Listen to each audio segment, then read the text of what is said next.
Hello, welcome to Leap Taken. Here at Leap Taken, I talk about all things witchy, craft related, law of attraction, manifesting esoteric, and everything else in between. And I decided I wanted to participate in the hashtag occult tea, like spill the tea, occult tea. I'm kind of loving this name. I see this has been going around, I think, since about February, and watching other people's videos. And I'll put links in the description of where it starts, and if you have questions and all that sort of stuff. But let's get into this occult tea. It's about social media witchcraft, grifters, aesthetics, imposter syndrome, and FOMO, consumerism, and gatekeeping. So I have at some point talked about all of these things. Now, there are a host. I'm looking on my iPad. I want to be detailed because there's a lot of questions. I'm going to do my best to get through most of these. I don't know if I can answer all these questions because I don't know if it really applies to how I do my channel. But let's go into the first topic, which is going to be about impact on community. So what is my personal... how dare I? Before I jump into this, let me introduce myself. My name is Mika. I'm a cottage witch here at Leap Taken. I talk about everything from witchcraft, spirituality. I do planning videos with a witchy bent to it because I am a witch. I do a lot of grimoire, book of shadow pages, and things like that. I like to express myself creatively. I am not really caught up in too much of what the aesthetic is so much as it's what I think feels good on what I did. Sometimes I don't love everything that I do, but I know that it was fun making it, and that's all that really matters. And I just happen to have a camera on where I'm filming what I'm doing, and I'm sharing it with everyone else. I have been doing YouTube probably for about, I think, since 2000, really solidly, consistently since 2019, but I think I started the channel in 2018. So that's a little bit about me. What practices and topics do you discuss primarily? Witchcraft. It is my favorite topic. So let's get into the question. What is my personal reasoning or inspiration behind sharing my practice online? I started this channel mostly because I wanted to see someone like me when I was looking for channels on YouTube. I wanted to see someone talk about the different topics that fall under paganism, witchcraft, spirituality. I wanted to see someone who was Black. I wanted to see someone who was Black American, who did not grow up in a country-like setting. I have appreciation for it, but who didn't grow up like that, who grew up more in a city life. And maybe, you didn't have a hoodoo grandmom or something like that. Like, I wanted to see that. My grandmother didn't come across, we could argue, she would argue probably not, but she has her ways that she brought with her. But I didn't always see that. I wouldn't even recognize it until years later when I'm calling myself a witch. But I didn't grow up seeing all that. So I wanted to see someone like me, kind of with my type of background, and who sort of spoke the way I spoke and did witchcraft that was a culmination of different mythologies, different cultural backgrounds, without appropriating, with reverence and respect for my own ancient culture and indigenous cultures and all that sort. Like, I wanted to see that, and I tried to be that for me and for you who found me. And then it says, what am I looking to achieve by participating? Do I seek to educate, learn, or connect? Yes, yes, and yes. I'd like to educate. I'm also looking to learn. People share things with me all the time, and I do enjoy connecting. Let me tell you, I started my Leap Taken Coven because of this channel. That would have never happened if it wasn't for YouTube, for me creating content here. How do I believe social media as a whole has impacted the community? Well, I have met some really awesome people, so I'm going to say, as a whole, yeah, but definitely personally, but as a whole, I think it's completely changed spirituality, witchcraft. Like, it has opened up to people who would have never thought to look for books on witchcraft or goddesses and just the feminine divine. It has opened up a whole new world to a lot of people. Social media in general has impacted as far as witchcraft is concerned, as far as this topic, but obviously it's changed lives. People, are supporting themselves off of social media. How do I think social media platforms such as TikTok, Instagram, and YouTube have each impacted education, sharing information? Well, TikTok and Instagram, it's because it's the shorter form type video. You get flashes, you get bits and pieces. YouTube to me is a lot more informative, just on the face of it, just because there's just more. There's more. The videos are longer. You can show someone how to build something. You can show someone how to walk step by step through something, where everything is sped up on TikTok and Instagram. And even being sped up, people, you still can swipe immediately. So I don't know. I mean, not that you can't with YouTube, but I feel like if you're coming to YouTube, you have a little bit more patience for at least 5 to 8 minutes, where TikTok, Instagram, I don't know what to tell you. People are just immediately scrolling right by. So you don't get a chance to really share and educate to the extent that maybe you would like to. And if you're trying to consume this media, you're only getting bite-sized information. Is consuming witchcraft content becoming a substitute for practice? Not for me. Not for me, and I hope not for anyone else. I could see how it could, though. I can see that because, especially in the beginning, where you're just you think you're just trying to gather information, and what you're really doing is you're not taking any of the information that you've gathered and putting it to practice. You just keep consuming, and that's not good. So next topic, influencer authenticity. So out of what I share on social media, how much of it is staged versus reality? This is easy. It's reality. I walk my talk. I live this life. I live a magical lifestyle. That's why I'm good at helping others help to live their own magical lifestyle. If you're open, you're willing, and you're willing to make some level of commitment to my mentorship program, then you'll live a magical lifestyle. This is what I do. For anyone who really knows me, what I talk about here, I could have random conversations with anybody about a lot of the topics I talk about on this channel. I really do live this life. So very rarely is anything staged. The planners, I use those planners. My Book of Shadows, grimoires, I use those. Spells or anything like that I've shown. If you join the membership, I actually am doing actual live, like showing spells step by step. And coming back and giving results. Guess what? Those are very much real and being put into use. So yeah, I live this life. Not hardly anything is staged. Do I think there is an element of censorship in online spaces? Yes. Yes, there is an element of censorship in online spaces. Now, to what extent? I don't know. I constantly feel like I've been doing this for a number of years, and I just feel like it is weird that I still get a lot of people say, oh, your channel has never been recommended to me. I look for, I watch the type of stuff that you put out. It's odd that YouTube is never recommended. And I do feel like there's some sort of censorship going on to me. I don't know what that's about, but yeah. How do I decipher what is appropriate to share online versus what to keep privately? My intuition. I trust it. My intuition.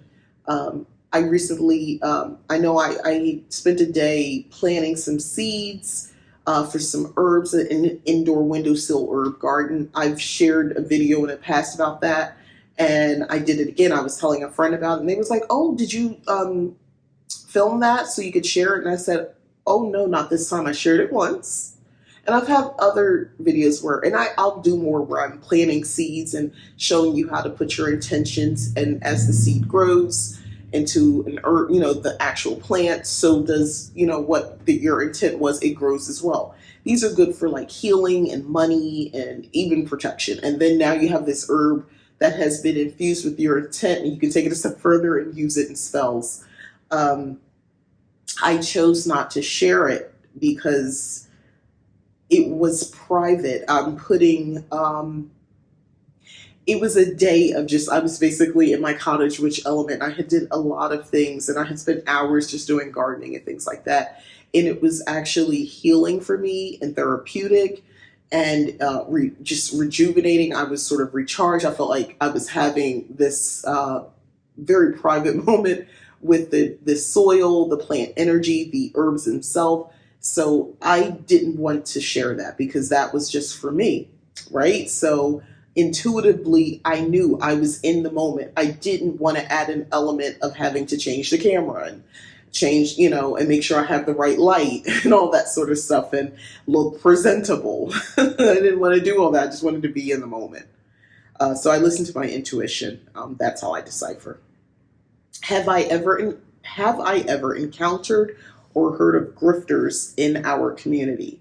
I have not encountered that I'm aware of any grifters in our community, but I have heard stories. I've heard people offer courses that really wasn't up to par. It was basically something you would get out of a pamphlet, like not very high level information, and they'll charge hundreds of dollars and stuff like that. So usually like scamming around money. I have heard of that. I've not personally experienced. Okay, now here's a question. Do I recognize them, the grifters or scammers? What are significant signs of grifters in the community? Well, usually people who are coming in, I notice, I notice there are people who come in and they are definitely all aesthetic. And there's nothing wrong with that. There's nothing wrong because I like a good aesthetic myself. There's nothing wrong with that. But I noticed I said all aesthetic. I'm not going to say names, but there's someone that had came on a scene a few years ago, on YouTube, and they have I think they have more than one YouTube channel, and I can never tell which one was about, I believe, like being a green witch or something along those lines, or forest witch. I don't know for sure. I stopped watching them because I noticed that they did present as a witch. From my understanding, from what I watched, they said they were a witch. But I just found it interesting that they had some challenges, and at no point personal challenges. And it kind of sounded a little scary what they were talking about because they had been going for a bit from off of YouTube. They came back, and at no point did they ever talk about casting protection spells. And listen, just because they didn't talk about it doesn't mean they didn't do it. But that is odd since that's what your channel's about. And I feel like the content creator did never really, that was the whole point of the channel, right? But at no point did you draw it back. It's like when life got really scary and real, you didn't hear anything about witchcraft anymore. And when I see that sort of stuff, I know you're not really about this life. That's how I see it. To the next question. What tools are helpful to decipher misinformation? And how can we as a community, prevent widespread misinformation? I don't know if we really can, to be honest with you. I try to do my best to talk about magic in the most practical sense possible. I love a good woo-woo. I love getting into the esoteric and getting just into that floaty space of what if there's unicorns, and I'm okay with that type of conversation. But at my base foundation, I like to talk about practical magic. I like to talk about just your everyday living magical lifestyle. And there are people I've been following for years, and we all go through different phases and things like that. So some people I do look at I wonder if there's something going on a little deeper behind the scenes over there, because the content of the channel has kind of gotten a little bit out there in a way where it's a little too out there, and I'm starting to feel like it sounds a little dangerous, some of the stuff you're doing. Use your intuition. That's the best tool. Use your intuition. Discernment, the gift of discernment. That's how that's the biggest tool that I use. And I also kind of just look at the situation. When someone is telling you, oh, I manifested this lifestyle, I've done all these things. And, your spidey, witchy senses sort of go off because you're just thinking, wait a minute, when you first started the channel, you were already filming in a mansion. did the manifesting happen to get the mansion, or oh no, just ignore that. That's my parents' house. That's not what I manifested. It's like, pause. So you have your family has this mansion. Like, I feel like that's a relevant piece of information if you're talking about manifesting this like luxurious lifestyle. But like, just use discernment. Next question. So, how does a large following impact the perception of the creator? Mention. Having a lot of followers means more pressure. So that means that you might conform to certain things, and you might maybe stay on a topic that you're kind of over, but that's that the followers want that. So you keep giving it to them, even though you're kind of burnt out. I just feel like it's a lot of pressure from the creator's point of view. That's what I think. Does this immediately make them an expert? Having a large follower base? No. No, it does not. You're popular doesn't mean you're an expert. Or are there other assumptions as to why they may have a large following? I mean, we can get into that. Listen, I am convinced, I had this conversation in my coven, that there are some people who get on here and it's a character. And that's awesome. That's fine. I'm okay with that. Because I'm entertained. As long as I know it's about entertainment. For some people, they're putting on a character, but they're not calling it entertainment. They're calling it education.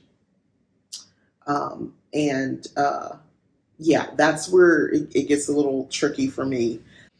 How does one maintain the balance and authenticity and content creation of all balance of authenticity and content creation? People here who bought some tarot cards or some oracle cards, and they're a witch now, and they want to tell you all the things and about their downloads. People, those type of things, like that type of content, I don't consume it. I know it exists out there. I don't care. I can read my own cards. I belong to a coven of witches. There are people I trust who, if I feel like, there's like sort of a fog over my situation and I'm not able to decipher, I have other professional readers that I will personally go to instead. So seeing someone on, YouTube, TikTok, or Instagram, with a head wrap on, pulling out some cards saying, the universe sent me this download. I can't. I don't know how you guys do it. I can't. I don't believe you. A broken clock is right twice a day. So sometimes they might get it, but the rest of it is just made up. I don't believe it. And everything in my witchy senses tell me it's not true. I'm not singling out one thing. I have seen, like TikTok especially, the lives, that's all you see. Someone with some cards and they're reading it. I don't know. I don't know about that. But I keep it's my character. I'm pretty a blunt, straightforward type of person anyway. That's in my character. I really don't like lying. I don't like making things up and, trying to present this false idea of myself. When I get on here, I try to be myself, the best version of myself. And I probably share a little too much on here, because I'm so authentic. But I don't have trouble with keeping that balance. If I feel like I am teetering, I'm getting burnt out, it's time for me to take a break. That's what that means for me. That's how I keep that balance. I take a break. So imposter syndrome and FOMO. I'm going to tell you right now, imposter syndrome does not come up in the YouTube world, but when I'm doing my writing, it is an ongoing battle. Anyway, when I follow other creators in the community space, does it make me feel genuinely inspired and empowered, or does it create feelings of FOMO and being less than? As of today, no, I don't have FOMO. I don't feel that at all, or being less than. In the beginning, when I really started working on YouTube more and like posting regularly, yeah, sometimes I would watch other people's stuff, and sometimes I used to feel like, oh man, why is it taking so long for me to get more followers or like to become monetized? And I remember feeling like, man, she's doing the same kind of stuff as me. Well, I don't understand. And I was like, well, I would do this comparison thing. So yeah, there were times I did that. It wasn't like something I did all the time, but just being fully real about it. Yeah, there were times I felt like that. Gratefully, not all the time. If I experience FOMO, fear of missing out, Has it ever left me feeling vulnerable to be taken advantage of financially or otherwise? Never. These are just like regular human emotions like anybody else. I ride the wave and I'm over it. Like I don't stay in that space. So never. An example would be the need to purchase the latest popular product or the book to fit in. Who am I fitting into? These questions, maybe for a younger content creator, I'm a little too advanced for all that. I really am. Like, you're not, it doesn't matter to me. When practicing my craft, do I find myself comparing what I do to what I've been seeing people do online? Well, I just admitted, yeah, I have done that. Yeah, who hasn't? What would my practice look like without the social media influence of other creators? Oh my God, might be dry without like I'm just thinking about this. So they mean me consuming other YouTubers. Yeah, I learned so much. Sometimes while still, even now, and I still look for people to follow and see if I can learn something new, get inspired. I learned about books. I learned about courses. I learned about all sorts of stuff because of other influencers, different ways of doing things, learning about other cultures and their spiritual systems and how the overlap it might have in my own. So yeah, I think it would be dry. My practice would be a little bit more dry. I'm very grateful for these other influences. I willingly was influenced. Now we're going to go into the topic of capitalizing off community. Oh, do I consider online communities as equally valid to in-person communities? Yes and no. It depends on the online community. My coven, which started off as like something for everybody to come in and is now something that's private and closed, started, we're an online community and we have met in person, but we were online community and we still operate regularly as an online community. So it's a very valid, equally valid as if we were in person. However, I have another space, as I mentioned, on my Discord channel. The links for the Discord channel, by the way, is in the description. A safe place for witches. It's not the same vibe. It's not the same energy. It's not that level of consistency over there at this time. So that would not be the same as an in-person community. It just depends, right? How have online occult witchcraft communities impacted me as a person and a practitioner? Well, I kind of feel like I answered that question. I have learned so much. I am influenced by aesthetic type witches. I don't necessarily want to do all of what they do, but I can take a piece of it and say, wow, I love that dark academia look. I love that. I want to bring that into my space. And, I love that goth look and I want to do that too.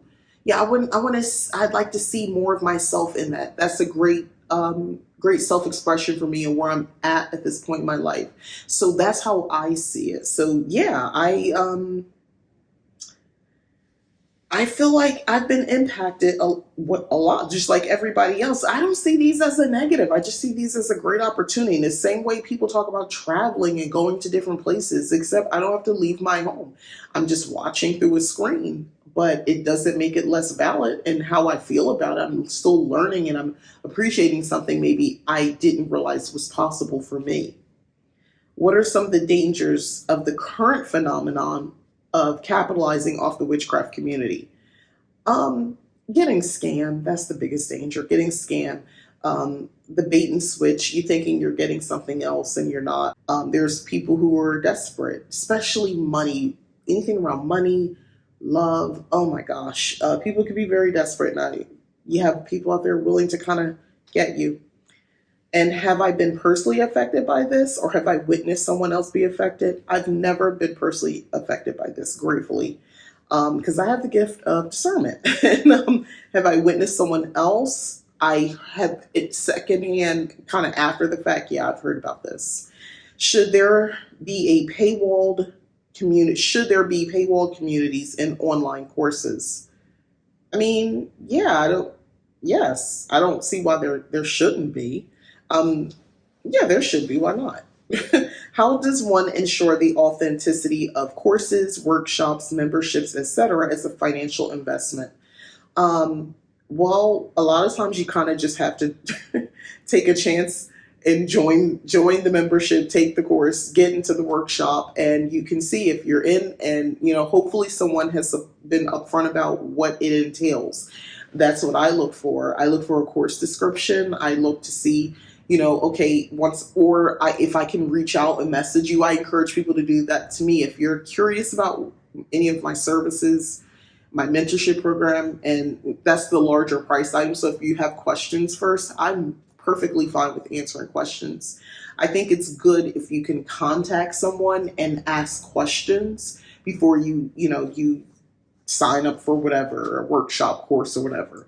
And that's a way to sort of ensure that it's real, right? And there's a couple questions here at the end. So what are some topics of conversation I like to see more of in our community?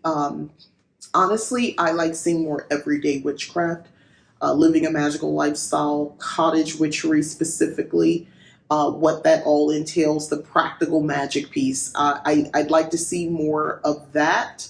I'd like to see more about esoteric knowledge as well that is not tainted with misinformation. I'll just leave that there. I'd like to see more of that. What are my community needs? The community needs more diversity, definitely more diversity. Where would I like to be? I do not honest. Where would I like to be held and supported? I mean, I'd like to continue to be held and supported here on YouTube. I'm trying to grow Leap Taken on TikTok a little bit more. Instagram is one of those places. I don't know what's happening over there. Like, the algorithm over there is so messed up. So I'm just shooting in the dark over there. Where do I feel like I'm not truly being seen by my community? Instagram. Honestly, to some effect here on YouTube, I feel it's weird to me the number of people is like, I've never seen your channel. But likewise, there are people because of these hashtags like occultea and these different challenges, I am finding people I've never heard of. And I'm like, wait, you've been on here for how many years? And I've purposely searched for their type of content and they've never come up. So yeah, that YouTube, these different platforms, I feel like the algorithm, I still don't understand it. And people who claim they do, no, you don't. Because I think it changes and I don't know what the formula is exactly. Cast some magic on it. How can we help each other in removing the external peer pressure and grow in the community? The external peer pressure, I don't know. You don't have to do it the way I do it. Saying that more often. I like to encourage people. Yeah, it's great that you're looking at this and you're consuming and you're listening and you're engaging, but also put this into practice. I think once you feel good about your practice and you're actually doing your own workings, your spells, your rituals, and things like that, you might not be influenced by peer pressure as much. How can we as a community come together more with constructive criticism without it seeming shady or passive aggressive? I don't know. There is almost no way I could make a response video since I am a creator, and I would have to choose my words very, very carefully. That is one way of doing it. I can guarantee someone's still going to feel like I'm being shady. So I don't know if it's even possible, just because it's not a situation where I can walk up to you, tap you on the shoulder at the YouTube creator meetup and be like, hey, I saw your video. I just, great job. And I want to tell you, I don't know if you know, but actually it's this, it's not that from what you were talking about. Like, even in person, somebody, might feel intimidated by someone doing that, or they might get really angry. I don't know if there's a way. I don't think so. How can we as a community do better when we do receive criticism, feedback? I I take it all in stride. Me personally, there are key video topics, anything Christian related, anything hoodoo related, someone's going to correct me. It'll be months from now. It'll be when I post the video. It'll be a year from now. I still get comments on videos like that of someone wanting to correct me. I don't take it personal, and I just take it all in stride. That's a character thing. I can't tell you what to do other than like, okay, so that's what they feel. Move on, move on. If it's really relevant information, 9 times out of 10, what they're telling me is something that is not really a correction, but they think it is, and I leave it alone. I don't say anything. I don't respond back to those comments. Who are some community members that I look up to that are reliable resources and aspirations? I don't know if I really want to answer this question, at least not right now, because I feel like as of late 2023 coming into this year, I've sort of been doing a refresh of who I follow on YouTube. So I don't know if I can answer this question because I have a couple new people that I've started really looking into, and what I thought was like a reliable resource before, over time, I don't think they are. And I probably changed. I've grown. I've changed. So looking at the stuff they're putting out now, I'm like, it's not really. Yeah, it's not a good fit anymore. I won't like unfollow you or unsubscribe or anything. I just don't relish the content like I used to. And there's some new people coming up because of all these different challenges. And I'm finding new people, and I'm kind of diving in and learning some new stuff from new voices. So I can't really answer this question yet. So yeah, that was all of it for the occultea challenge. So this was a long one. Hopefully you stuck it this far. Thank you if you did. And these are interesting questions about the witchcraft community, the online community, and I tried to answer as honestly as possible. Thank you for watching. Again, this is Mika, Leap Taken. Go ahead and like the video if you've enjoyed it. Subscribe if you haven't already. Also consider going to my website, leaptaken.com. You can check out the services I offer there and hit the join button to join Leap Taken membership. It does support the channel. There's some awesome perks. So thanks again for watching. All right, bye.